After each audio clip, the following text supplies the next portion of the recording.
A apresentação irá abordar o Plano Nacional de Segurança Hídrica. É um trabalho da disciplina de Planejamento dos Recursos Hídricos do professor Pedro Schaff. O grupo é composto pela Clarice, Daiane, Lidiane e Natália. O Plano Nacional de Segurança Hídrica foi elaborado pela Agência Nacional de Águas e pelo Ministério do Desenvolvimento Regional, apresentado em 2019 como um programa de planejamento integrado de investimento em infraestrutura hídrica, em escala nacional, com horizonte até 2035. O PNSH, como é chamado, visa assegurar ao Brasil a redução dos impactos de secas e cheias a fim de garantir a segurança hídrica no país, identificando assim as obras, estudos e projetos necessários para alcançar o objetivo do plano. A construção do PNSH partiu da análise do Índice de Segurança Hídrica em todo o território nacional. Paralelamente, foi realizado um amplo inventário de estudos, planos, projetos e obras existentes com envolvimento em recursos hídricos ou infraestrutura hídrica. Assim, foram identificadas áreas específicas deficientes em segurança hídrica, e nessas unidades realizou-se então uma análise integrada. As intervenções selecionadas formaram o Programa de Segurança Hídrica. Dessa forma, é importante entender o que significa segurança hídrica. Ela possui 4 dimensões, sendo elas água e pessoas, água e natureza, água e clima, água e economia. Dessa forma, a segurança hídrica ocorre quando há disponibilidade de água em quantidade e qualidade suficientes para o atendimento às necessidades humanas, a prática das atividades econômicas e a conservação dos ecossistemas aquáticos, acompanhada de um nível aceitável de risco relacionados às secas e cheias. Existem fatores que ameaçam a segurança hídrica, como o aumento populacional, o crescimento econômico, as mudanças climáticas e seus efeitos nos eventos hidrológicos extremos. Com o objetivo de retratar as diferentes dimensões da segurança hídrica no país, foi elaborado o Índice de Segurança Hídrica, onde podemos observar na imagem a projeção do mesmo para o ano de 2035. Observe-se que grande parte do país encontra-se com seu grau de segurança hídrica em níveis altos ou máximos, porém, pequenas regiões encontram-se com seu nível mínimo, ou seja, melhorias precisam ser realizadas nessas regiões de segurança mínima para que possam ser supridas as demandas hídricas dessas regiões.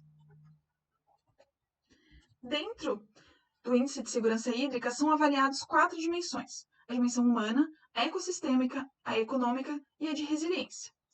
A dimensão humana considera uma garantia da oferta de água para abastecimento público e os seus resultados foram baseados nos balanços hídricos de mananciais superficiais e subterrâneos utilizados atualmente para abastecimento.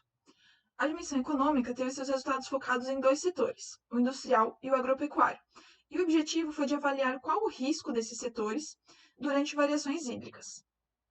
Já a dimensão ecossistêmica avalia a vulnerabilidade desses mananciais de abastecimento público e, por fim, a dimensão de resiliência demonstra a capacidade desses estoques de água do país para suprir demandas em eventos extremos. Esses índices, eles são dotados de indicadores, e esses indicadores são classificados em faixas de 1 a 5. Além disso, eles incorporam o conceito de risco aos usos da água. O risco hídrico, adotado no Plano Nacional de Segurança Hídrica, foi dividido em 2 grandes tipologias: o risco pós-déficit e o risco iminente. O risco pós-déficit é o valor em risco quando a demanda de água encontra-se acima da disponibilidade hídrica. Já o risco iminente é o valor em risco quando essa demanda se encontra-se próxima a 100% da disponibilidade hídrica. Como foi falado anteriormente, foi calculado o Índice de Segurança Hídrica para todas as regiões do país. Nesses locais, onde foram encontrados os graus mínimos, foram calculados os riscos para a dimensão humana e para a dimensão econômica. Além disso, foram calculados também o valor em risco para as unidades de federação onde se encontravam essas regiões com valores baixos. E onde os valores da região, os valores de risco da região se encontravam superiores ao valor da federação, foram separados e criados um novo grupo, o Grupo de Unidades Territoriais de Análise. Essas unidades territoriais de análise foram foco para a implementação e apresentação de resultados do plano. Por quê? Elas eram as mais sensíveis à implementação de intervenções relacionadas à oferta de água. Seleção de intervenções estratégicas. São medidas estruturais para garantir a oferta de água no Brasil. Essas medidas são barragens, sistemas adutores, canais e eixos de integração. Elas foram definidas com base numa análise integrada do inventário de estudos, planos, projetos e obras, chamados de EPPOs, nas UTAs. Essas análises foram do tipo qualitativa, que vai avaliar a infraestrutura proposta para verificar como que ela vai se comportar diante do problema que ela tem que solucionar. A análise quantitativa seriam os benefícios obtidos com a implantação das EPPOs. E a análise complementar, que foi realizada em nível de UTA, fala sobre os benefícios adicionais advindos da possível implantação dessas intervenções. Voltando a falar das EPPOs, foram inventariados 624 em todo o Brasil, considerando as análises que eu citei anteriormente.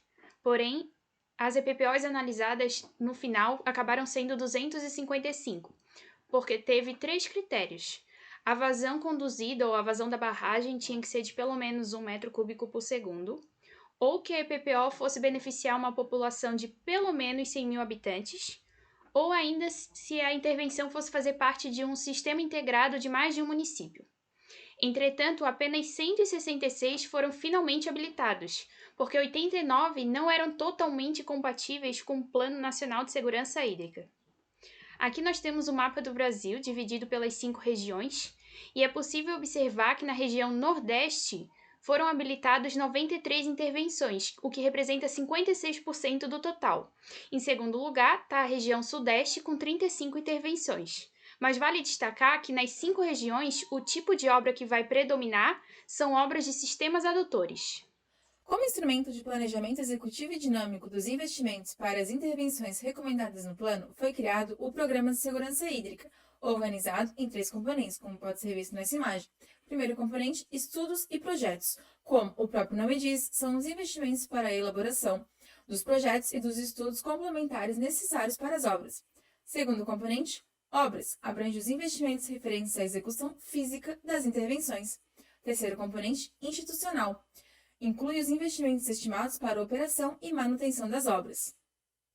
Aqui tem-se o caminho da segurança hídrica no país, estabelecido para o horizonte de 2035. Com base na análise realizada pelo PNSH, é uma trajetória de evolução, amadurecimento e transformação para a efetiva execução de ideias e desenvolvimento das intervenções. Nesse contexto, o roteiro inicia pelos estudos, passa pelos projetos, até se materializar em obras. O PSH totaliza o valor de R$ 27,58 bilhões em intervenções recomendadas, obras, projetos e estudos, em média 1,2 bilhão ao ano em operação e manutenção. As 4 dimensões, humana, econômica, ecossistêmica e de resiliência, representam um grande desafio a ser vencido pelo Brasil, país com características continentais e grandes diferenças interregionais, com um território que abrange 8,5 milhões de quilômetros quadrados e mais de 200 milhões de habitantes. Devido a essas características, são aspectos complementares a serem observados para que o plano se materialize e se mantenha dinâmico e atualizado. A boa governança, a ação eficaz do poder público, a cooperação transfronteiriça, compartilhamento das mesmas fontes hídricas por diferentes unidades da federação e também uma maior integração de bacias hidrográficas. A redução dos conflitos em bacias críticas e o financiamento e atualização do plano, além dos tradicionais setores de infraestrutura hídrica e de saneamento com possíveis financiadores do PNSH, é fundamental o engajamento das esferas governamentais dos poderes executivo e legislativo, a fim de garantir a disponibilidade orçamentária. Como conclusão, o Plano de Segurança Hídrica é um instrumento de política pública fundamental nas tomadas de decisão sobre o tema. A gestão de risco, através do planejamento e análises criteriosas dos diversos fatores relacionados à crise hídrica, são estratégias para o resultado satisfatório na segurança hídrica do país e, consequentemente, o melhor desenvolvimento social e econômico. E é essencial estruturar um mecanismo de monitoramento sistemático na implementação do PNSH, vencer os desafios e garantir um fluxo permanente de troca entre as várias instâncias e setores envolvidos nas ações e infraestrutura previstas.